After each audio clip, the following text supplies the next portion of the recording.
warahmatullahi wabarakatuh. Perkenalkan, nama saya Siti Asnal Ampusia. Saya prodi D3 Kebidanan akan menjelaskan organ reproduksi wanita dan pria. Organ reproduksi wanita terbagi menjadi dua, yaitu organ eksternal dan organ internal. Organ eksternal yaitu labia mayora. Labia mayora berarti bibir besar yang berfungsi untuk melindungi organ luar pada masa puber. Area di labia mayora akan tumbuh bulu atau rambut yang mengandung penghasil minyak.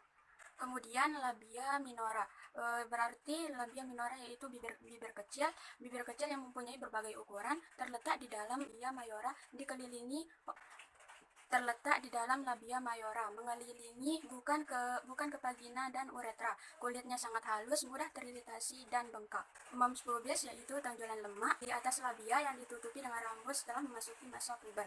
Lubang vagina berarti pintu masuk ke vagina. Lubang uretra tempat keluarnya urin dari kandung kemih. Kemudian klitoris berarti tonjolan kecil di atas labia minora yang sangat sensitif, merupakan sumber kenikmatan seksual wanita. Kelenjar batorin terletak di kedua sisi, bukan ke vagina, berfungsi untuk menghasilkan lendir dan melumasi vagina ketika berhubungan seksual. Kemudian organ internal terdiri dari vagina. Vagina terletak di bawah rahim dan tubuh bagian luar.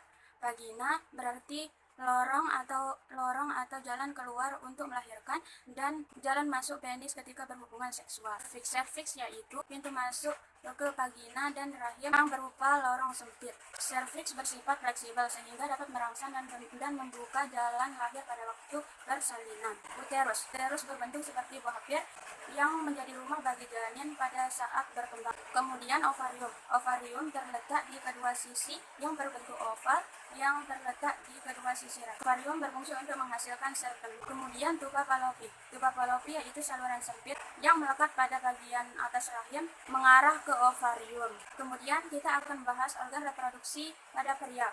Yang pertama adalah penis. Penis merupakan seks pria yang digunakan dalam aktivitas seksual. Penis terbagi menjadi 3 bagian, yaitu satu, penis awalnya ditutupi oleh kulit. Kedua, berperan sebagai saluran sperma dan urin. Dan ketiga, buah zakar. Buah zakar tepat berada di ujung bawah zakar penis.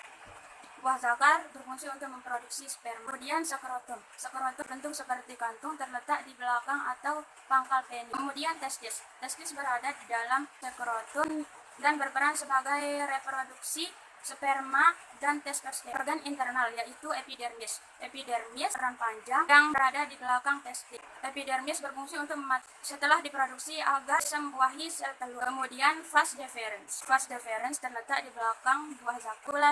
Vesicula minalis terletak di bagian dasar kandung kemih. Kemudian uretra memproduksi cairan untuk melumasi kantung. Uretra juga berguna mengurangi tingkat keasaman pada saluran kemih saat urin keluar. Efek hormon wanita naik atau turun. Hormon progesteron. Apabila hormon progesteron meningkat, maka akan membantu mengeluarkan ligamen-ligamen yang menahan uterus. Dan apabila hormon progesteron pada wanita menurun, apabila hormon estrogen pada wanita meningkat, maka akan mengalami menstruasi tidak normal, sering sakit kepala, lelah, serta sulit berkontraksi. Dan apabila hormon estrogen pada wanita menurun, maka akan menyebabkan terjadinya sakit kepala, susah tidur. Apabila hormon testosteron pada wanita meningkat, maka akan mengalami timbul rambut berlebih di area wajah dan seluruh tubuh, dan timbul jerawat berlebih serta perubahan suara. Dan apabila hormon testosteron pada wanita menurun, maka akan menyebabkan lebih mudah lelah, sulit tidur. Apabila luteinizing hormon pada wanita meningkat, maka bisa menandakan masalah pada ovarium atau kegagalan ovarium primer. Kegagalan tersebut seperti penyakit tiroid atau adrenal. Apabila luteinizing hormon pada wanita menurun, maka akan menyebabkan gangguan makan seperti anoreksia dan malnutrisi. Apabila follicle stimulating hormon pada wanita meningkat, maka akan menyebabkan rusaknya fungsi rahim atau gagal rahim dan menopause. Apabila follicle stimulating hormon pada wanita meningkat, maka bisa menyebabkan rusaknya fungsi rahim, gagal rahim, dan menopause.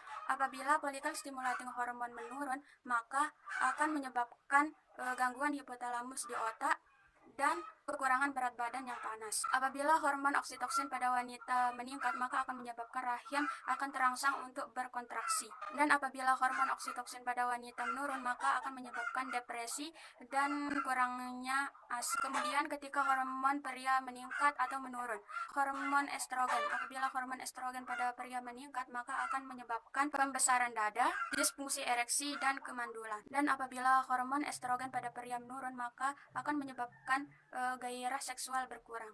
Apabila hormon testosteron pada pria meningkat, maka akan menyebabkan sel darah merah meningkat dan rambut rontok. Dan apabila hormon testosteron pada pria menurun, maka akan menyebabkan berkurangnya hasrat berhubungan intim dan berkurangnya fungsi seksual. Apabila luteinizing hormon pada pria meningkat, maka akan menyebabkan gangguan pada testis atau disebut gangguan testis pria. Apabila luteinizing hormon pada pria berkurang, maka akan menyebabkan gairah seksual pria berkurang. Apabila follicle stimulating hormon pada pria meningkat, maka akan menyebabkan gangguan fungsi testis, sindrom Klinefelter, dan kerusakan testis.